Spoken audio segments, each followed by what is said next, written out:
զրուցելու կուլտուրայի հարցը ձևավորվել է 35 սկսել է էլի ձևավորվել, ասենք այս միտքը անընդհատ զարգացել է 35 տարի առաջվա սկսած մի բան,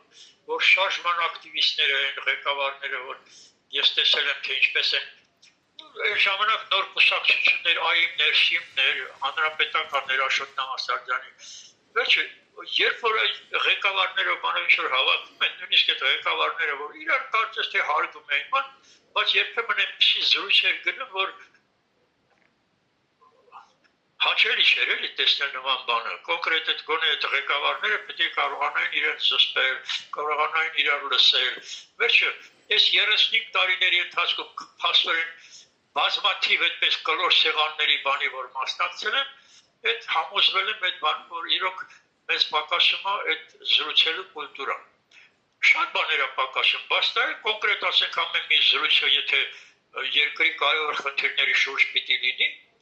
կարծես թե մարդիկ մոռանում են ամեն մեկը իր եսն է ուզում առաջ քաշի, իր գաղափարն է ուզում մյուսի վզին փաթաթի։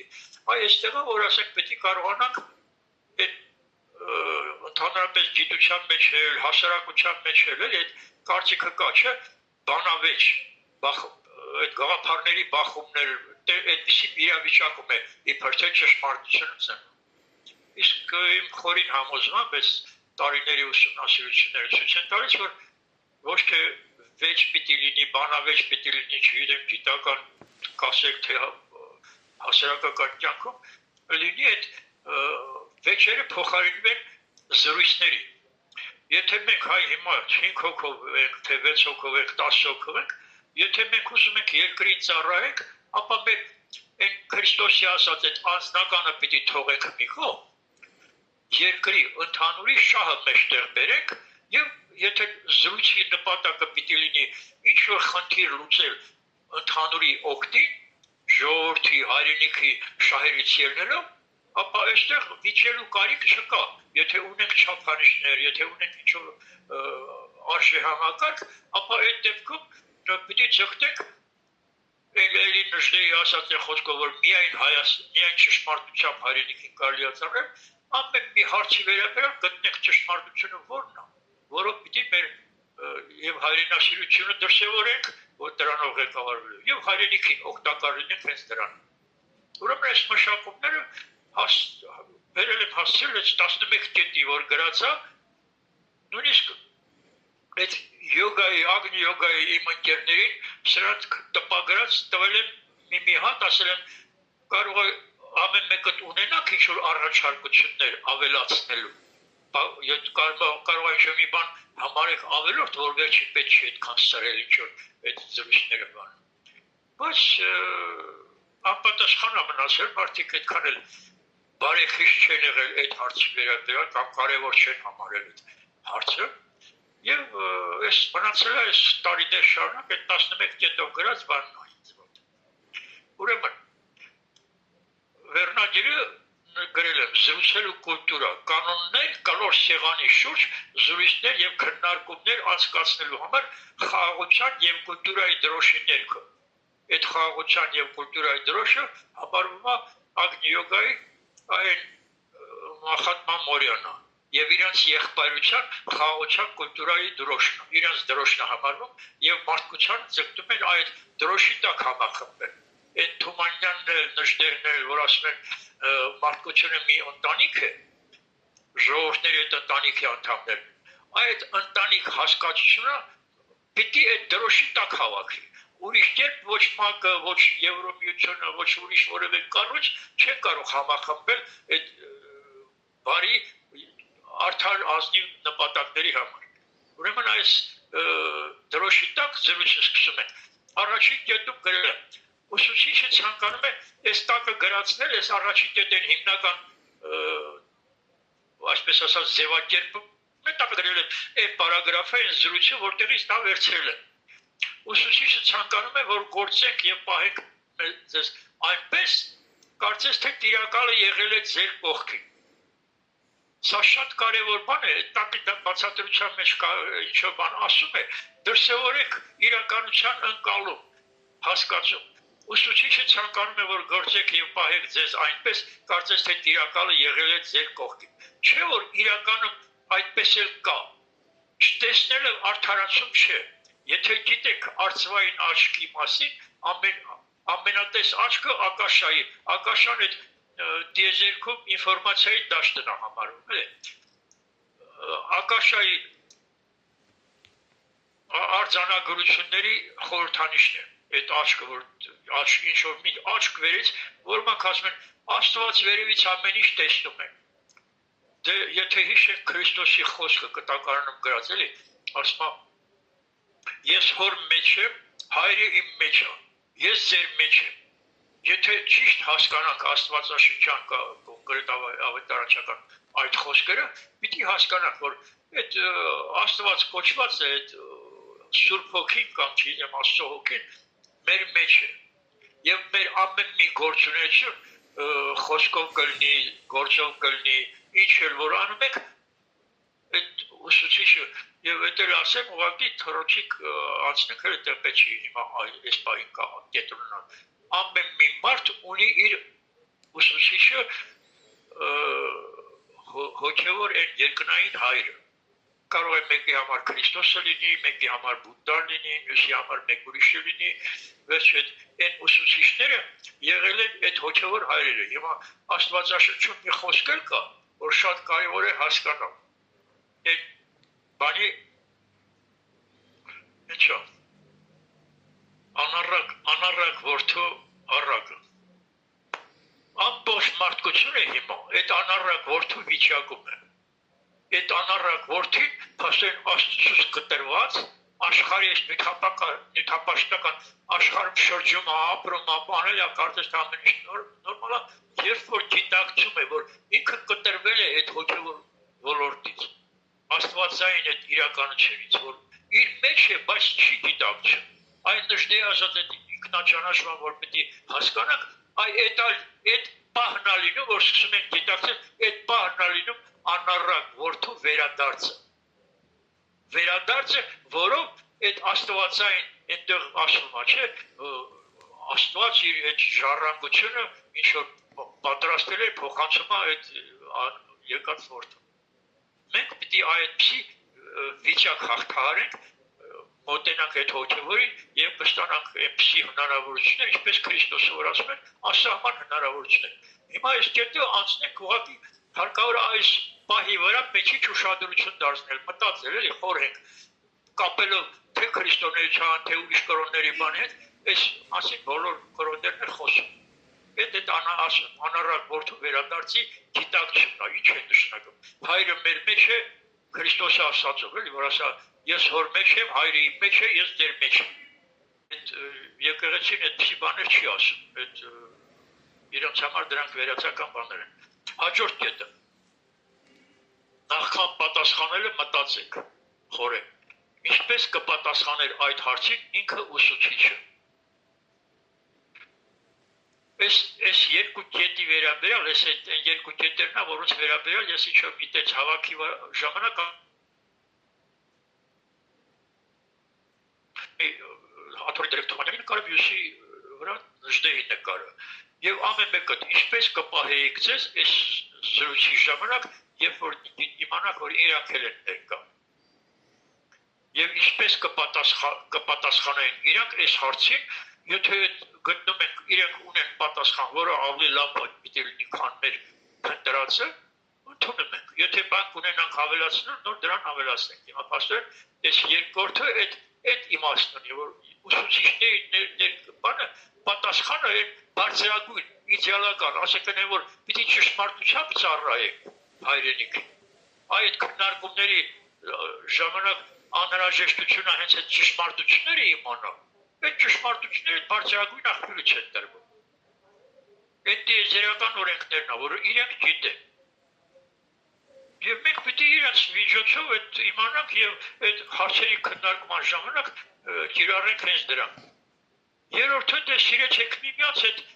բոլոր կրոններում էլ այդ սիրո գաղափարը համարում են, որ այն ամենակարևոր բանն է, որ մարդը պիտի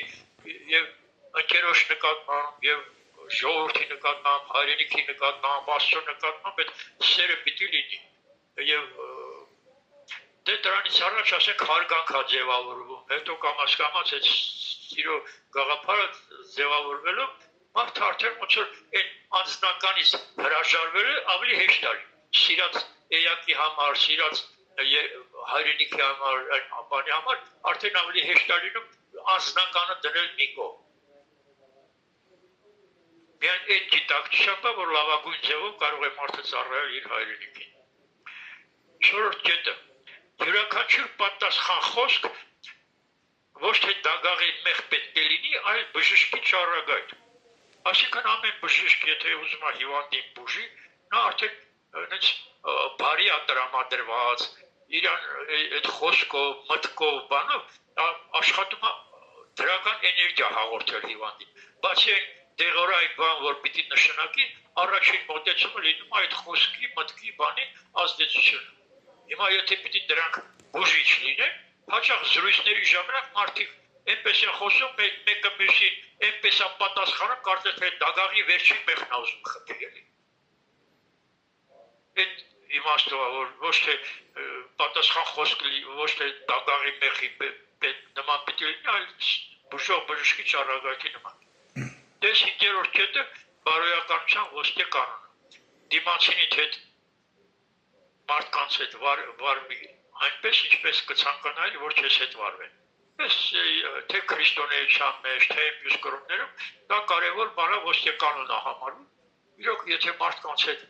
մեր զրույցներում վարվենք այդ քննարկումների ժամանակ, ընդհանրապես տրանսպորտում, էլի, հաճախ մենք բորբոքվում ենք, մեզնից դուրս ենք գալիս եւ այնպես ենք վարվում, կարծես թե դիմացինը թշնամի է։ Իսկ եթե մենք ճիշտ մոտենանք հարցերին, այն կուլտուրայի երկրի այդ գաղափարաբանության, իդեալաբանության այն երկրորդ կետը այդ եղբայրության գաղափարն է, չէ՞։ Դե կանդրադառնանք դրան առանձին, բայց երբ որ գիտակցում ենք, որ մեզ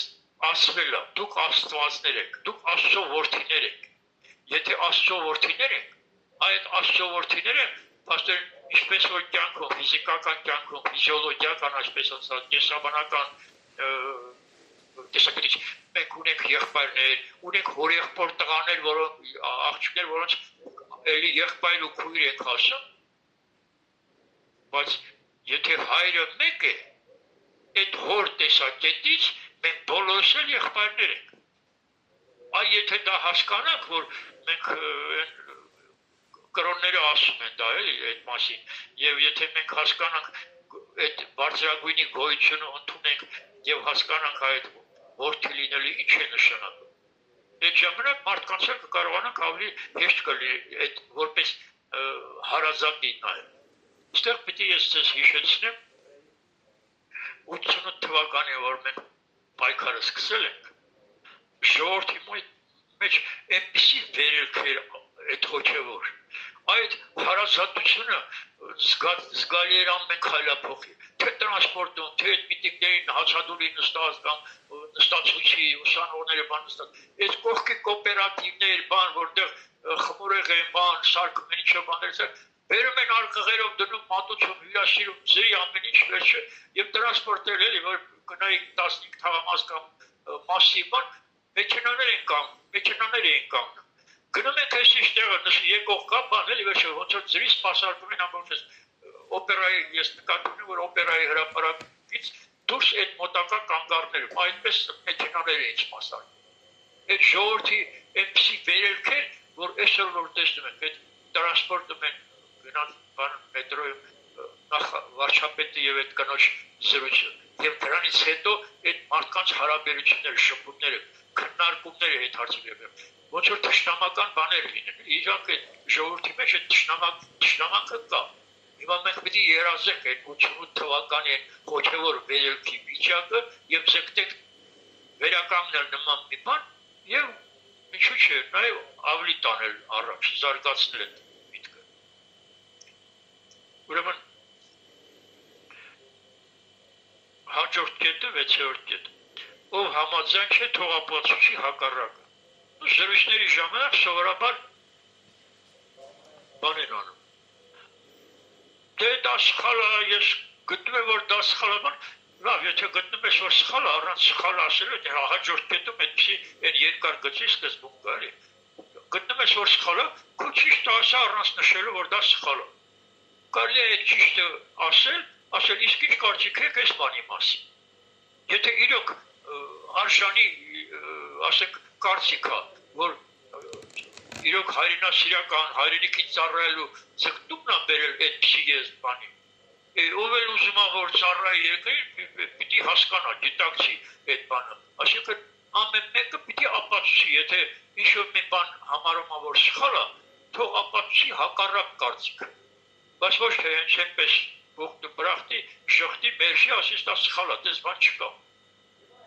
Ես հաճախ եմ հանդիպել նման բաներ, էլի։ Լավ, սխալ է, բայց ճիշտը որն է։ Ես ճիշտը ասма չգիտեմ, բայց գիտեմ, որ դա սխալ է։ Վերջը, հաջորդը այդ յուրաքանչյուրը թող գծի իր երկար գիծը։ Սա շատ կարևոր բան է, այս տակը բացատրություն կա, այս որտեղից է վերցրած այս դրույթը։ Մի անգամ Հնդկաստանի մեծ մողոլական կայսրության կառավարիչ մեծ Ակբարը, այդ մեծ Ակբարը իմիջիալոց այս Մահատմա Մորիայի նախորդ մարմնավորումն է։ Գրքերում կա այդ մասին։ Ուրեմն մեծ Ակբարը մի գիծ գծելով առաջարկել է իր պալատական իմաստուն Բիրբալին կարճացնել այդ գիծն առանց այն հատելու եւ առանց գծի ծայրերին դիպչելու։ Բիրբալի պատասխան այդ գծին զուգահեռ եւ ավելի երկար մի գիծ է քաշել, այդպեսով փոքրացնելով Ակբարի գիծը։ Իրոք իմաստությունն ավելի մեծ գիծ գծելու մեջ է եւ ուսումքում ասվում է տարբեր առիթներով այս օրինակը բերում է, հիշեցնում է ռելիեֆի ստեղծագործություններով կամ հնցագն յոգայի գրքերում եւ ասում է սա այնպեսի դրույթ է, որ կարելի է կյանքի ցանկացած իրավիճակում իրականացնել։ Այդ երկար գծի սկզբունքը էլի։ Ինչ որ մեկը մի բան ասում, համաձայն չես, կարող ես այդ քո իմացած ճիշտը ներկայացնել առանց վիրավորելու, առանց բանի, էլի, որ դա սխալ է բան, ասես, իսկ ինչ կարծիք ես այս բանի մասին։ Այդ իմացածը ճշմարտությունը ներկայացնես։ Եվ այդ ժամանակ արդեն ոնց որ ասած, եթե իրոք ճշմարտությունը դա է լինում, դիմացինի համար ավելի հեշտ է ընդունել, քան երբ որ նշում ես, որ դա սխալ է, եւ ճիշտը սա է, այդ սխալ դիմացինի սխալ հանելու դեպքում անպայման ասում են ինքնապաշտպանության, եթե նույնիսկ ինքը զգայել, որ սխալ է ասում, ուսում անպայման իր դիրքը չպաշտպանի, էլի, պարտվողի դերում չլինի, բայց այս մեթոդը կիրառելու դեպքում այստեղ պարտության հարց չկա, եթե արդյունքը, այդ նպատակը երկրի համար առաջատար գաղափար իրականացնելն է, այդ դեպքում բոլորն էլ շահում են ճշմարտությունը գտնելու դեպքում։ Անցանք առաջ։ Ժամին նա է, անց կեսա, ունեմ 12 րոպե, հա։ Կարողացեք լինելով աշակերտներ, դե այս յոգան իր, ասպես ասած, այդ ուսուցչի աշակերտների մասին է խոսում։ Կարողացեք լինելով աշակերտներ ընդդիմանալ ջղայնանալու։ Այդ մարդը, որ ջղայնանում է, իր այդ ջղայնության պրոցեսում թույն է արտադրվում, ինչպես ներքին օրգանիզմը քայքայելու համար, այնպես էլ տարածության մեջ, ոնց որ են ծխախոտի ծուխն է տարածում տարածության մեջ, այդպես էլ այդ ջղայնանալուց ինչ-որ թունավոր բան է, գազ է տարածում։ Եվ այդ իմաստով, ասենք, ուսուցիչը անընդհատ նշում է, որ իմ աշակերտները պետք է իրանց զսպեն այդ ջղայնանալու պրոցեսը թույլ չտան, էլի, իրանց կողմից պիտի չլինի։ Ես օրինակ եւ միշտ չի որ կարողանում եմ, ասենք, եթե ինչ-որ մի եթերում բանում չգիտեմ, բաց TV-ում էլ կամ ուրիշտեղ, լրագրողը հարց է տալիս, պատասխանում եմ ես։ Այդ պատասխանը դեռ չվերջացած մի նոր հարց է ծագում, հարցը չի սպասում հարցի պատասխանը ամբողջացնեմ, նոր հարց է տալիս, վերջը ես ասում դեռ չեմ վերջացրել։ Եվ տեսնում որ անընդհատ ընդհատում են ոչ այդտեղը տարբեր առիթներով եղել է, տարբեր եթերներից չգիտեմ վերելքից կամ տարբեր տեղերից ելույթ ունենալուց հաճախակի ընդհատում են այնպիսի պահերի, որ կարևոր բան պիտի ասեի, չեն թողում ասել։ Դե երբեմն ջղայնանում եմ, ասեմ, լա թող վերջացնեմ էլի, մի ընդհատիր։ Այս բանը կվերջացնեմ, հետո նոր հարց կտաս։ Վերջը այդ դժվար է, իսկապես այդ պահը դժվար է, բայց զարգացման այդ ինքնակատարելագործման ճանապարհը պահանջում է նաև այսպիսի ինքնահաղթահարում, նման իրավիճակներում, որ ասեմ, առիթարին որ կարող է ջղայնանաս, պետք է կարողանաս այդ ջղայնությունը զսպես։ Հեշտ չի, բայց այդ զարգացման ճանապարհը, աճելու ճանապարհը պահանջում է նման բան։ Անցանք առաջ։ Մենք մատնանշում ենք միասնության անհրաժեշտությունը, բայց նույնիսկ 3 մարդ չեն կարողանում իրականացնել այդ խնդրանքը։ Գոնե վտանգի ժամանակ շտապեին միաբանվել, եթե ոչ սրտով, ասինքն սիրով միմյանց, ապա գոնե բանականությամբ, այդպես պետք է մտածել մեծ չնչումների օրերին։ Հիմա երկիրը այնպիսի վիճակում է, որ այս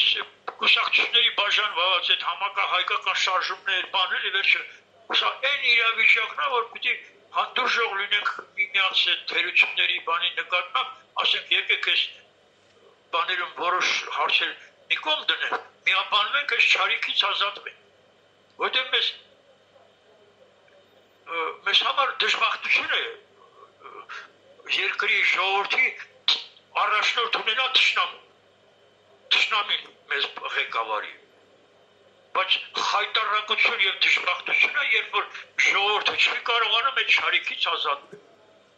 Այսպիսի թերությունների պատճառով է, որ ամեն մեկը իր եսը, իր անձնականը բանը ավելի է կարևոր, քան հայրենիքի շահը։ Եվ այստեղ իսկապես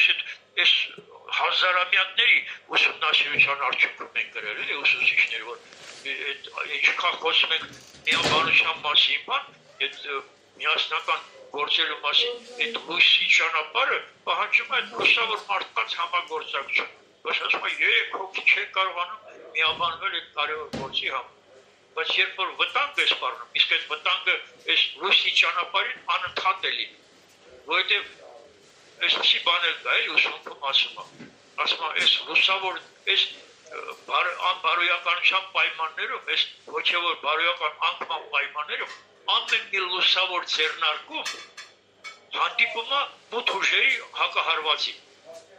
Եվ այսպիսի պայմաններում իրոք այդ լուսավոր ուժերի համագործակցությունը տալիս է մեծ զորություն ուժ, որ կարողանան հաղթահարել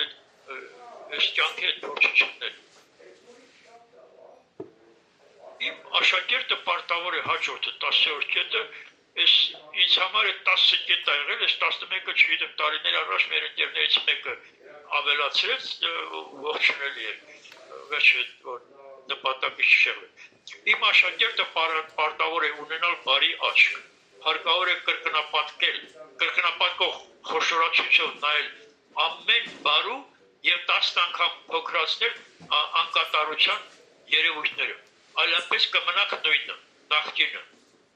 Ես իրոք այդ մարդկանց հետ, որ փորձում ենք շփվել, համագործակցել,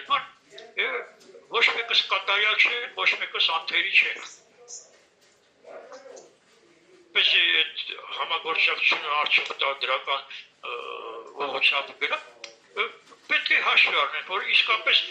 նայել դիմացիներ մեզ նման էլի մարդ է, որ ունի թերություններ, այդ թերությունները ինչ-որ չափով անտեսեն, աշխատենք նրա մեջ առանցքային, որ լուսավոր ինչ-որ բաներ կա, բարի ցանկություններ կա, այդ նրանց վրա ուշադրությունը կենտրոնացնենք, նրանց մոտ ակտիվացնենք հենց այդ բարի,